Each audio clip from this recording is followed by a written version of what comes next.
Assalamualaikum warahmatullahi wabarakatuh. Kami dari kelompok 3 yang beranggotakan saya Muhammad Solikul Adib dan dua teman saya Hafid Nugroho dan Tionanda Bagus Arasid.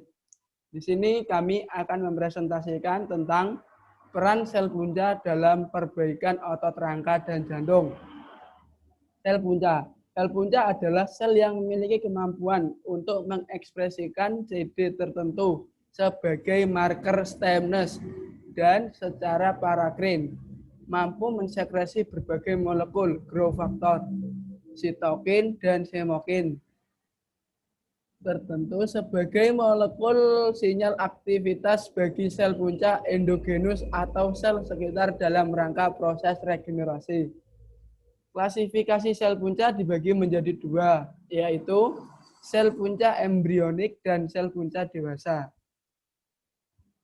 Selanjutnya, peran sel induk dalam regenerasi otot rangka. Yang pertama adalah meningkatkan efisiensi perbaikan dalam kedokteran olahraga.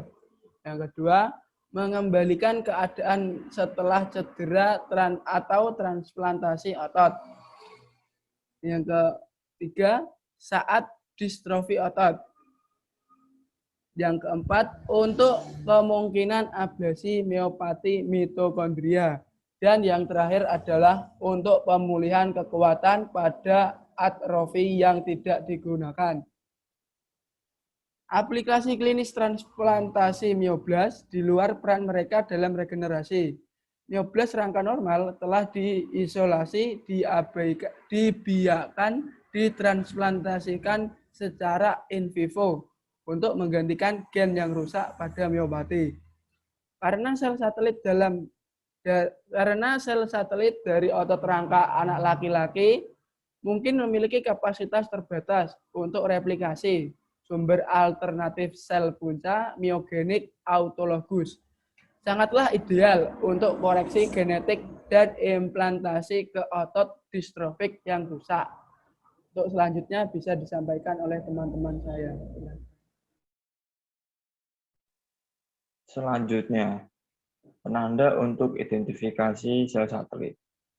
Myoblas pada otot prostanatal secara klasik dianggap berasal dari sel yang terletak di permukaan myofiber dan terletak di bawah membran basement. Banyak minat telah difokuskan pada antibodi yang baik untuk mengidentifikasi protein spesifik dalam sel satelit diam cahaya. Salah satu penanda yang paling berguna tampaknya adalah protein permukaan sel M-centaurin yang terletak di antara muka sel satelit dan myofiber yang mendasarinya. Myoblas berasal dari sel luar myofiber. Efisiensi konversi yang lebih besar ditunjukkan pada pengiriman virus myot, dan fibrolas derma lebih baik dibanding fibrolas yang berasal dari otot rangka tikus dan manusia. Memang menimbulkan sel-sel otot rangka di bawah pengaruh dexamethasone dan insulin. Mereka tidak membentuk sel otot jantung. Demikian pula, dari sel otot polos pembuluh darah dalam kultur telah terbukti mengekspresikan myot, myegenin, dan beberapa gen struktural spesifik otot rangka. Tetapi perlu dicatat bahwa mereka tidak mengekspresikan MyF5 dan hanya beberapa garis sel yang dapat berfungsi untuk membentuk myotubes. Sel punca berasal dari sumsum tulang yang beredar.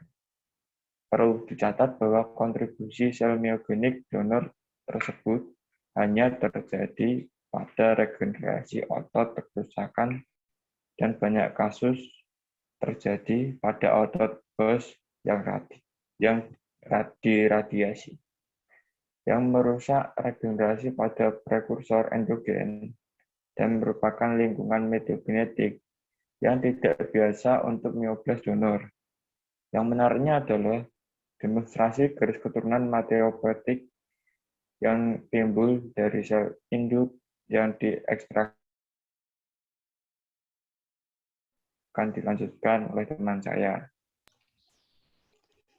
Selanjutnya, faktor yang terlibat dalam diferensiasi Moseley. Baru-baru ini informasi yang diperoleh dari studi mygenesis new telah diterapkan pada mytubes, mamalia, dan tampak bahwa dua proses sintetis DNA dan fragmentasi mytubes atau myfiber dapat beroperasi secara independen.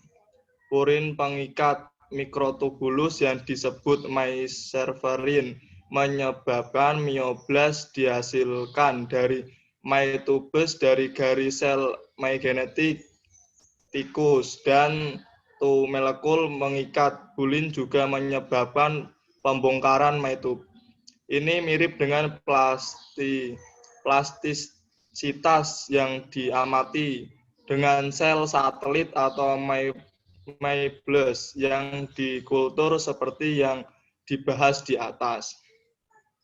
Kemudian otot jantung. Otot jantung dan rangka memiliki organisasi canggih yang serupa, dari protein kontraktil menjadi skar dan secara kolektif disebut sebagai otot lurik.